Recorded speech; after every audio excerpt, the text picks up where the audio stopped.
नमस्ते सदा वत्सले मातृभूमे। आज हम लोग चर्चा करने जा रहे हैं ममता बनर्जी की।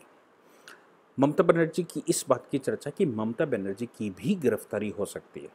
कल तो वो ये कहती दिखी कि मुझे गिरफ्तार करो, मैं सीबीआई ऑफिस के बाहर बैठी हूँ, लेकिन आज परिस्थितियाँ ऐसी बन गई हैं कि कल जब ऑनरेबल हाई कोर्ट में हियरिंग होगी तो मुझे लगता है कि अगर ममता बनर्जी उसी रास्ते पर चली जिस पर वो कल चली थी तो उनकी गिरफ्तारी संभव है। मैं बताऊंगा किन किन प्रावधानों के तहत और क्यों गिरफ्तारी संभव है।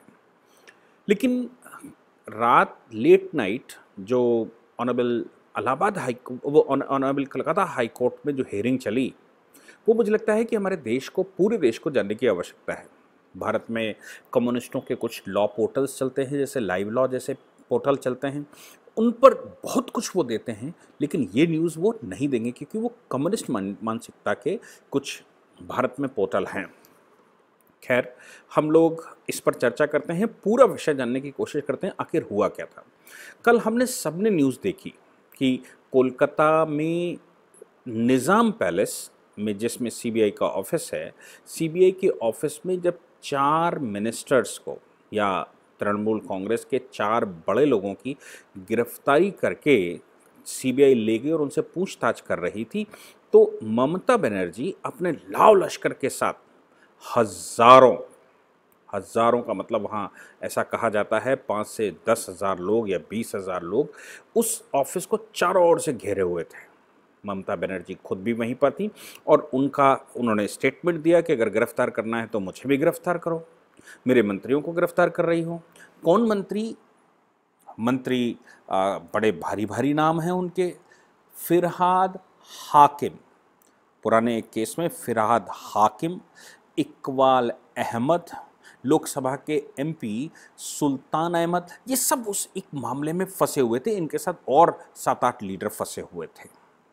मामला बड़ा विचित्र था। हालांकि उसमें इन्वेस्टिगेशन चल रहा है और सीबीआई इन्वेस्टिगेशन कर रही है। मामला क्या था, मैं आपको याद दिला दूं कि 2014 में नारद न्यूज़ चैनल ने या नारद न्यूज़ पोर्टल ने एक स्टिंग ऑपरेशन किया था। उस स्टिंग ऑपरेशन में इन लोगों को जितने मैंने नाम लिए, हाकिम सहित, हाकिम और इकबाल अहमद, सुल्तान अहमद, ये कुछ लोग वहाँ पाए गए जिनका स्टिंग किया गया। कुछ और लोग भी जिनके साथ थे, मैं आपको उनका, मुकुल रॉय उसमें शामिल थे या शुभेंदु अधिकारी का भी नाम उसमें आया। इन लोगों का एक स्टिंग ऑपरेशन किया गया। एक कंपनी से ये पैसे लेते, साक्षात पैसे लेते पाए गए और वो पैसे रिकॉर्ड कर लिया गया, लेते हुए रिकॉर्ड कर लिया गया। और उसमें ये बोल रहे हैं, ऐसा सीबीआई का कहना है कि ये बोल रहे हैं कि चिंता मत करो, हम तुमको बचा लेंगे। शारदा चिटफंड का मामला भी इसी प्रकार से बहुत बड़ा हुआ है, जो अभी भी इन्वेस्टिगेशन के दायरे में है। सीबीआई इन्वेस्टिगेशन करते समय उसने कल सुबह इन 4 लोगों को गिरफ्तार किया। गिरफ्तार करने के बाद उनसे इन्वेस्टिगेशन कर रहे थे। उस इन्वेस्टिगेशन को इंटरप्ट करने के उद्देश्य से ममता बनर्जी वहाँ पर गई। सीबीआई कोर्ट के सामने बेल एप्लीकेशन गई सीबीआई के अगेंस्ट में। सीबीआई कोर्ट ने बेल ग्रांट कर दी कल इन 4 लोगों की। बेल ग्रांट कर दी तो सीबीआई अर्जेंसी में, आपको तो पता ही होगा कि अर्जेंसी में कैसे सुप्रीम कोर्ट और हाई कोर्ट खोलते हैं। बस इतनी सी ज़रूरत होती है कि चीफ जस्टिस का मूड होना चाहिए, रजिस्ट्रार मैटर को फॉरवर्ड करना चाहिए। तो यानी कि रजिस्ट्रार और चीफ जस्टिस क्या फैसला करते हैं कि मैटर ऑफ अर्जेंसी है या नहीं है। अगर ये फैसला हो जाता है कि मैटर ऑफ अर्जेंसी है तो रात में भी ऑनरेबल हाई कोर्ट और ऑनरेबल सुप्रीम कोर्ट दोनों ही खोलते हैं, दोनों में ही सुनवाई होती है। इस मामले में ऑनरेबल जस्टिस राजेश बिंदल और honourable justice Banerjee, honourable justice Arijit Banerjee और honourable chief justice Rajesh Bindal. आपको मैं honourable chief justice of Kolkata high court के बारे में पुराना उनका कुछ फीचर भी बता दूं। आपको याद होगा कि रोशनी एक्ट का मामला गया था जिस समय जम्मू कश्मीर हाई कोर्ट में ऑनरेबल जस्टिस गीता मित्तल ने रोशनी मामले में एक ऑर्डर किया था। उस बेंच में ऑनरेबल जस्टिस राजेश मित्तल और ऑनरेबल जस्टिस राजेश बिंदल और गीता मित्तल जी थी, जिन्होंने रोशनी घोटाले के मामले में एफआईआर दर्ज करवाई थी, सीबीआई इन्वेस्टिगेशन लिखी थी और ये कहा था कि इससे बड़ा कोई घोटाला जम्मू कश्मीर में नहीं हुआ और इतना बड़ा ब्लंडर और उस पर कोई कार्रवाई नहीं। उस बेंच में ऑनरेबल जस्टिस राजेश बिंदल भी थे। अभी वो ऑनरेबल चीफ जस्टिस बन गए हैं कोलकाता हाई कोर्ट के, उनकी बेंच। यानी कि आप कह सकते हैं कि उधर वो आतंकवादियों से प्रभावित क्षेत्र था, वहां पर इनकी कलम काम करने से नहीं रुकी। अभी कोलकाता वो पोजीशन पर नहीं है जिसमें जम्मू कश्मीर था, इसलिए कोलकाता हाई कोर्ट में सीबीआई ने अर्जेंसी में वहां एक बेल के खिलाफ पिटीशन डाली। उस पिटीशन को रात में ही सुनवाई के लिए बुला लिया गया अर्जेंसी मानते हुए, क्योंकि मीडिया रिपोर्टें चल ही रही थी, पूरा देश कवर कर रहा था कैसे ममता बनर्जी सीबीआई ऑफिस में बैठी हुई हैं, कैसे ममता बनर्जी सीबीआई कोर्ट में बैठी हुई हैं। ऑनरेबल जस्टिस राजेश बिंदल ने ऑर्डर करते समय कहा कि भाई ये जो जिस there is the rule of law, यहाँ रूल ऑफ लॉ चलना चाहिए, देश में कानून का शासन है और कोई भी कोर्ट की कार्रवाई कानूनन होना चाहिए। लेकिन यहाँ पर तो जो मैं सुबह से देख रहा हूँ, उस मामले में ये कार्रवाई रूल ऑफ लॉ से नहीं हुई, ये कार्रवाई रूल ऑफ मॉब से हुई है। In these are the extraordinary circumstances field in the court. न्यायालय के अंदर, सीबीआई न्यायालय के अंदर ये एक्स्ट्रा ऑर्डिनरी सर्कमस्टांस हैं, जहाँ पर 20-30 हज़ार लोग चारों ओर से घेरे। मैं आपको एक बात और बता दूं कि कोलकाता में 20-30 हज़ार लोगों का घेरना कोई बहुत मुश्किल काम नहीं है। मेरे जैसा व्यक्ति जो जादवपुर यूनिवर्सिटी में गया था और जादवपुर यूनिवर्सिटी में जिस समय उनको पता लगा कि मैं CAA का समर्थन करने के लिए और वहाँ के स्टूडेंट्स से डिस्कशन करना चाहता हूँ, कर रहा हूँ और वहाँ प्रोफेसर से सीधा डिस्कशन कर रहा हूँ, तो उनको जब जीतते नहीं दिखाई पड़ा और उनको ये लगा कि नहीं अब तो ये सब खेल खुल जाएगा, तो उनके पास एक चारा भीड़ तंत्र, भीड़ से चारों ओर से घेर लिया गया और वहाँ से निकलने से मैं कैसे निकलूँ, इसके लिए वहाँ के ऑनरेबल राज्यपाल को रात में आना पड़ा और हमको बचा कर ले गए थे। ये प्रकरण आपको याद होगा।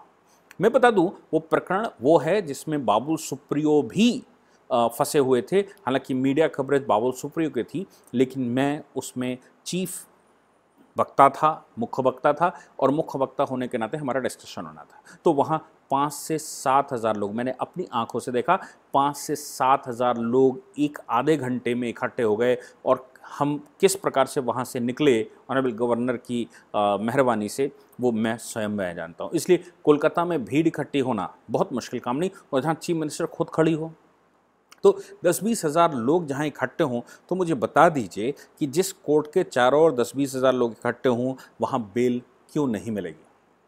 सीबीआई कोर्ट ने उस समय उनको बेल ग्रांट कर दी। बेल को जब चैलेंज किया तो हाई कोर्ट ने कहा कि ये एक्स्ट्राऑर्डिनरी सर्कमस्टांस है और ये बर्दाश्त नहीं किया जाएगा, और इमीडिएटली ऑनरेबल हाई कोर्ट ने इन लोगों की बेल रिजेक्ट करते हुए जेल भेजने का आदेश दिया और नेक्स्ट हियरिंग 19 तारीख को लगाने की बात कही। यानी कि 19 तारीख की नेक्स्ट हियरिंग होगी। तब तक ये नहीं कहा कि केवल 2 दिन जेल में रहेंगे, यानी कि 18 की रात 17 की रात, 18 और 19 का सुबह तक। कोर्ट ने कहा कि इनकी बेल हम रिजेक्ट करते हैं। फ़िलहाल ये एक्स्ट्रा ऑर्डिनरी सर्कमस्टांसेस की वजह से, जहां पर चीफ मिनिस्टर स्वयं सीबीआई कोर्ट में उपस्थित हो, वहां लॉ मिनिस्टर सीबीआई कोर्ट में उपस्थित हो, हज़ारों की संख्या में समर्थक बाहर से नारेबाजी लगा रहे हों और चीफ मिनिस्टर कोर्ट के ऊपर दबाव बनाने की कोशिश कर रही हो, ये बेल फ्री बेल तो हो ही नहीं सकती, मेरिट पर बेल हो ही नहीं सकती, क्योंकि बेल अगर ग्रांट की जानी चाहिए थी तो वो मेरिट पर ग्रांट की जानी चाहिए थी, ना कि भीड़ तंत्र की वजह से बेल ग्रांट हो। तो ये संभव है इस मामले में कि कोर्ट भीड़ के आगे मजबूर हो गया हो और उसको लगा हो कि अभी बेल ग्रांट करने में ही ज़्यादा भलाई है, पता नहीं भीड़ क्या कर देगी। ऐसी परिस्थिति में बेल नहीं दी जा सकती। हालांकि मैं आपको बता दूं कि इस प्रकार के सर्कमस्टांसेस में पहले भी जो लोग कोर्टों के बाहर गए, जिन्होंने कोर्ट के काम में बाधा पहुंचाने की कोशिश की, जिन्होंने कोर्ट को फ्लो में लेने की कोशिश की, उन सभी के खिलाफ कंटेम्प्ट ऑफ कोर्ट की कार्रवाइयाँ हुई हैं। और कंटेम्प्ट ऑफ कोर्ट केवल इतना है कि कोर्ट के काम में बाधा पहुंचाना, कोर्ट को नीचा दिखाना और कोर्ट को सबऑर्डिनेशन में रखना, कोर्ट की अविश्वास पैदा करवाना। ऐसी परिस्थितियों में कंटेम्प्ट ऑफ कोर्ट का मामला बनता है। खासतौर से ये क्रिमिनल कंटेम्प्ट ऑफ कोर्ट का मामला बनता है। और क्रिमिनल कंटेम्प्ट ऑफ कोर्ट के मामले में कोई भी व्यक्ति, जो भी व्यक्ति इसके लिए दोषी होता है, उसको जेल जाना पड़ता है, उसके खिलाफ कार्रवाई होती है। केवल इतना इनके लिए ही नहीं, ये हाई कोर्ट के सिटिंग जज के लिए भी लागू होता है। मैं आपको बता दूं, वो कोलकाता का ही मैटर था, जब कोलकाता हाई कोर्ट के उस समय के chief justice honourable justice Kannan, आपको याद ही होगा कि उस समय ऑनरेबल जस्टिस कन्नन जो तमिलनाडु, केरला या उधर से आए थे, कर्नाटका से आए थे, और वो कोलकाता हाई कोर्ट में जज हो गए थे। वहाँ कोलकाता हाई कोर्ट के जज होने के नाते वो कुछ ऑर्डर्स पास कर रहे थे। सुप्रीम कोर्ट ने उसमें संज्ञान लिया था और सुप्रीम कोर्ट ने उनके खिलाफ ये कुछ ऑर्डर कर दिए थे कि तुम ये नहीं कर सकते या आपके पावर में नहीं है। सुप्रीम कोर्ट के खिलाफ कंटेम्प्ट चलाते हुए ऑनरेबल जस्टिस कन्नन ने सुप्रीम कोर्ट के जजेस को कंटेम्प्ट के मामले में फंसा दिया था। सुप्रीम कोर्ट की एक बेंच बैठी और उस बेंच ने जस्टिस कन्नन की सारी पावर पहले छीनी और उसके बाद उनको जबरन छुट्टी पर भेजा, और फिर भी वो नहीं माने, घर से वो ऑर्डर करते रहे, तो उनकी गिरफ्तारी 6 महीने के जेल के आदेश दिए गए। क्योंकि ऑनरेबल जस्टिस कन्नन को सीट से नहीं हटाया जा सकता था, उनको सीट से हटाने के लिए महाभियोग लाना पड़ता पार्लियामेंट में, यानी कि वो आसान काम, वो कोर्ट के हाथ का मामला नहीं था। बिल्कुल सेम ऐसी ही परिस्थिति यहाँ पर भी है कि यहाँ पर चीफ मिनिस्टर सामने है, वहाँ चीफ जस्टिस सामने था, यहाँ चीफ मिनिस्टर सामने है और चीफ मिनिस्टर कोर्ट के काम में बाधा पहुंचाने का प्रयास कर रहा है। चूंकि चीफ मिनिस्टर की सीट को नहीं छीना जा सकता, अभी 356 नहीं लगाया जा सकता केंद्र सरकार के द्वारा, क्योंकि उसके लिए केंद्र को पार्लियामेंट जाना पड़ेगा और पार्लियामेंट से 356 का अप्रूवल लेना पड़ेगा। और अभी कोर्ट उसको बहाल करने की पोजीशन में है, क्योंकि लीगली वो अभी स्ट्रांग मामला 356 का नहीं है। इसलिए चीफ मिनिस्टर को हटाना अगर मुश्किल काम है तो कोर्ट के काम में बाधा पहुंचाने के इल्ज़ाम में चीफ मिनिस्टर को एटलीस्ट जेल भेज सकता है, भले ही उसके पास प्रोटेक्शन क्यों ना हो। मैं बता दूं कि प्रोटेक्शन, चीफ मिनिस्टर को प्रोटेक्शन होता है कि उसको किसी भी मामले में गिरफ्तारी नहीं की जा सकती, उसके खिलाफ मुकदमा नहीं चलाया जा सकता। लेकिन क्रिमिनल कार्य अगर वो कोई करती है या करता है, तो जब जस्टिस कन्नन, जिनके पास प्रोटोकॉल है, जिनके पास इम्यूनिटी है, जिनको महाभियोग के अलावा उनके खिलाफ कोई कार्रवाई नहीं हो सकती, उनके खिलाफ वैसी परिस्थितियों में ऑनरेबल सुप्रीम कोर्ट ने उनकी गिरफ्तारी के ऑर्डर कर दिए थे 6 महीने के, तो फिर ममता बनर्जी के लिए ऑर्डर किए जा सकते हैं और उनको जेल भेजा जा सकता है। हम लगातार कहते आए हैं कि कोई भी व्यक्ति अपने ही कुकर्मों से, अपने ही कर्मों से जेल में जाता है। भारतवर्ष में लॉ एंड ऑर्डर, भारतवर्ष में कानून का शासन है, भारत में इस्लामिक शासन नहीं है कि कोई भी व्यक्ति जो सीट पर बैठेगा वो दूसरे के खिलाफ कार्रवाई कर सकता है।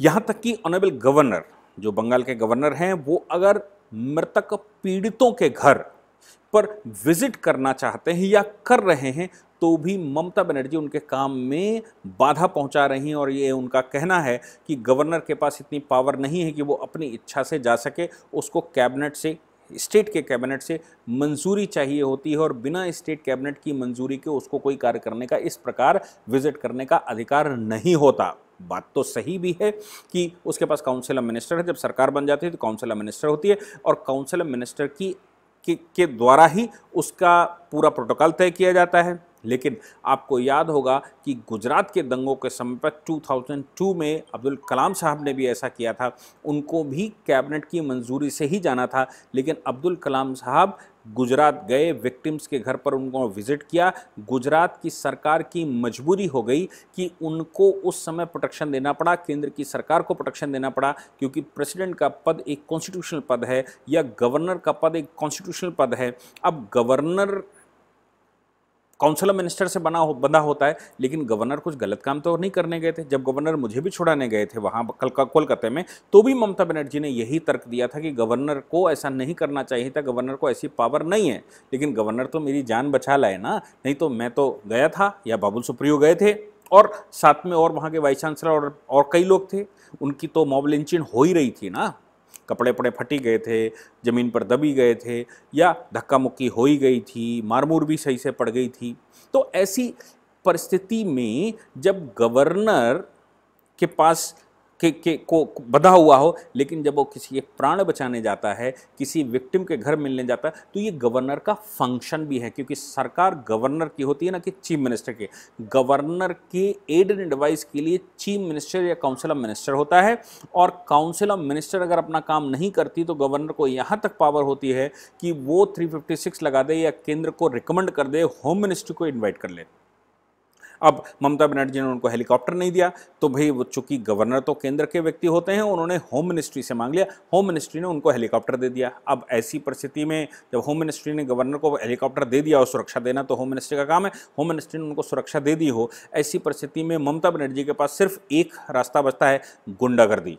और उस गुंडागर्दी से उन्होंने गवर्नर के काफिले को रोका, गवर्नर को विजिट करने से रोका, और गवर्नर के खिलाफ बहुत कुछ कार्रवाइयाँ की। हालांकि गवर्नर को राइट होता है कि जो सिक्योरिटी पर, जो उस डिस्ट्रिक्ट में सिक्योरिटी जिसकी रहे, उसके खिलाफ वो एक्शन ले, क्योंकि गवर्नर का खुद का प्रोटोकॉल होता है और वो उसका कोई प्रोटोकॉल जारी करने की आवश्यकता नहीं होती है। इसलिए गवर्नर अगर मूव करते हैं तो ये वहाँ के डिस्ट्रिक्ट की जिम्मेवारी बनती है, स्टेट की जिम्मेवारी बनती है कि गवर्नर की सुरक्षा करते हुए उनको आगे बढ़ाया जाए। इसमें किसी स्टेट गवर्नमेंट के ऑर्डर की आवश्यकता नहीं होती। नहीं तो कल स्टेट ये भी कहेगा कि भाई काउंसिल ऑफ मिनिस्टर कि आप मेरे बगैर वॉशरूम नहीं जा सकते, और मेरे बगैर तो आप ये भी नहीं कर सकते, मेरे बगैर तो आप कैसे कपड़े बदल सकते हैं, मैं जैसा बताऊं वैसा करें। तो कुछ हद तक गवर्नर के पास अपनी इम्यूनिटी होती है, उस इम्यूनिटी के तहत गवर्नर वहां पर कार्रवाई करता है। अब गवर्नर के इस एक्ट में अगर राज्य की पुलिस उनका सहयोग नहीं कर रही है तो गवर्नर को ये अधिकार होता है कि वो उनको डायरेक्ट टर्मिनेट कर दे। आपको याद होगा कि जम्मू कश्मीर के मामले में वहाँ मनोज सिन्हा जी ने कुछ लोगों को डायरेक्ट टर्मिनेट किया था आतंकवादी गतिविधियों में या सोशल मीडिया पर आतंक फैलाने के अपराध में, जिसका मामला वहाँ हाईकोर्ट में चल रहा है, और पूरे देश में जो नेगेटिव मीडिया है, कम्युनिस्ट मीडिया है, वो चिल्ला रही है कि साहब बिना नोटिस के, बिना इन्वेस्टिगेशन के, बिना इंक्वायरी के गवर्नर ने ये कई लोग टर्मिनेट कर दिए हैं। ऐसा पश्चिम बंगाल के गवर्नर को भी उनकी सिक्योरिटी सिस्टम में अगर कुछ ऐसा होता है तो उसको टर्मिनेट करने का अधिकार है, वो सीधा टर्मिनेशन कर सकते हैं। अगर नहीं भी है तो फिर टर्मिनेशन का ऑर्डर गवर्नर अगर पास कर देता है तो वो बाइंड हो जाता है। ऐसी परिस्थिति में पार्टी को हाईकोर्ट जाना होगा, और हाईकोर्ट जाकर क्योंकि गवर्नर के सिग्नेचर के बगैर कोई भी फाइनेंशियल एड किसी को नहीं दी जा सकती है, भले ही काउंसिल ऑफ मिनिस्टर क्यों ना बैठी हो। इसलिए गवर्नर का फाइनल सिग्नेचर चाहिए होता है संचय निधि से पैसा निकालने के लिए या अप्रूवल लेने के लिए, और अगर वो रिजेक्ट कर देते हैं किसी भी व्यक्ति की सैलरी देने से या उसको निकाल दिया जाए बाहर, तो ऐसी परिस्थिति में गवर्नर के खिलाफ या गवर्नर के ऑर्डर टर्मिनेशन के खिलाफ उनको हाई कोर्ट एक रास्ता मिलेगा। अगर हाई कोर्ट बहाल कर देगा तो ठीक है, लेकिन लॉ एंड ऑर्डर सिक्योरिटी के मामले में मुझे नहीं लगता कि कोई भी कोर्ट, कोई भी हाई कोर्ट या सुप्रीम कोर्ट उनको बहाल कर सकता है। तो फिर ऑनरेबल गवर्नर को राइट बनता है कि वो उनको टर्मिनेशन शुरू कर दे अपने स्तर से। और ऑनरेबल जस्टिस राजेश बिंदल जी के पास कल एक ऑप्शन है कि ममता बनर्जी अगर कल भी कोर्ट में उपस्थित होती हैं, जैसा कि वो सीबीआई कोर्ट में गई और वहाँ पर जाकर भी, यानी कि 19 तारीख की जो हियरिंग है उस हियरिंग में भी वो इसी तरह का प्रयास करती हैं, तो फिर कोर्ट के काम में बाधा पहुँचाने के इल्ज़ाम में कोर्ट को ये अधिकार है कि वो कंटेम्प्ट का केस अपने खिलाफ चलाए, उनके खिलाफ चलाए, और कंटेम्प्ट के केस में उनको सजाएं भी लिख दे। तो संभव है अगर ममता बनर्जी 2 स्टेप आगे जाती हैं तो कल कंटेम्प्ट ऑफ कोर्ट का भी केस कोर्ट में चल सकता है, और कल उन 4 मिनिस्टर्स की जिनको जेल भेज दिया गया है, उन 4 मिनिस्टर्स के आगे भविष्य को भी तय किया जा सकता है। मुझे लगता है कि बंगाल में अब परिस्थिति बन रही है कि वो इतना आतंक ममता बनर्जी बना लेगी, खुशी इतनी मना लेगी कि वो जिस प्रकार से रूल ऑफ लॉ को कॉन्ट्रडिक्ट कर रही है, वो उसको नहीं छोड़ वो कोर्ट के खिलाफ भी खड़ी हो सकती है। आपको याद होगा कि जयललिता जो कि वहाँ से तमिलनाडु से जीत कर आई थी, उनको शपथ दिलवा दी गई थी और वो चीफ मिनिस्टर की सीट पर थी। BR कपूर का मामला उस समय कोर्ट के सामने आया था और कोर्ट ने उनको चीफ मिनिस्टर के पद से के लिए नॉट सूटेबल घोषित कर दिया था और उनको बाहर कर दिया, क्योंकि उनके खिलाफ कुछ मुकदमे चल रहे थे और उसमें उनको 2 साल की सज़ा भी कोर्ट दे चुका था। इसलिए वो फिर बाद में हाई कोर्ट मामला गया और हाई कोर्ट से वो जब उनका क्लियरेंस आया तभी ये पन्नीर स्वामी को उन्होंने पनीर स्वामी को उन्होंने चीफ मिनिस्टर वहाँ पर घोषित करवा दिया था और वो खुद एक केस लड़ रही थी। ममता बनर्जी के साथ भी ऐसा ही हो सकता है। वो सिटिंग चीफ मिनिस्टर ज़रूर हैं, लेकिन अगर उनके खिलाफ क्रिमिनल केस फाइल होता है और उनको 2 साल की सज़ा की घोषणा होती है कंटेम्प्ट ऑफ कोर्ट केस में, तो फिर ऐसी परिस्थिति में वो चीफ मिनिस्टर की सीट पर भी नहीं रह सकती और उनको जेल भी जाना पड़ेगा जब तक कि उनके खिलाफ लगाए गए जो मुकदमा है उसका क्लियरेंस सुप्रीम कोर्ट तक नहीं हो जाता। अगर सुप्रीम कोर्ट भी उनको क्लियरेंस देने से मना कर देता है तो फिर वो not eligible for the post of chief minister for ever हो जाएंगी, जैसे लालू प्रसाद हो गए, जैसे बहुत सारे लोग हो गए, वैसे ही ममता बनर्जी का भी हाल हो सकता है। मुझे लगता है कि एक एनामली है, जो एनामली ऑनरेबल कोर्ट बहुत जल्दी डिसाइड करेगा। Thank you very much.